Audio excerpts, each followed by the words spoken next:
ধর্ম যার যার, বড় মা সবার। কথায় আছে, মানুষ মানুষকে ফিরিয়ে দিলেও নৈহাটির বড় মা নাকি কাউকে ফেরান না। শুধু বড় মার দরবারে গিয়ে একবার দাঁড়ালেই হবে, তারপর মনের সব না বলা কথা বড় মা বুঝে নেন। আর তাই 21 ফুট উচ্চতা বিশিষ্ট সোনার গয়নায় সাজানো বড় মাকে একবার সামনে থেকে দেখার জন্য এই কালী পুজোর সময় দেশ বিদেশ থেকে মানুষেরা এসে ভিড় জমান নৈহাটির বড় মার পুজোয়। আমাদের বাংলার এই কালী মন্দিরের বিশেষত্ব একটাই, এই মন্দিরে সব ধর্মের মানুষেরই প্রবেশ অবাধ। কিন্তু কিভাবে শুরু হয়েছিল এই পুজো, কিভাবেই বা তৈরি হয়েছিল এত বড় কালী মূর্তি? আসুন কালী পুজোর প্রাক্কালে আজকের ভিডিওতে আমরা শুনে নিই বড়মার পুজো শুরুর ইতিহাসটা।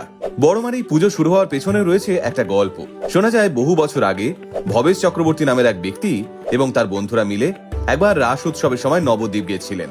সেখানে গিয়ে রাধা গোবিন্দর বিশাল বিশাল সব মূর্তি দেখে ভবেশ চক্রবর্তী চোখে ভেসে ওঠে স্বয়ং মা কালীর মূর্তি।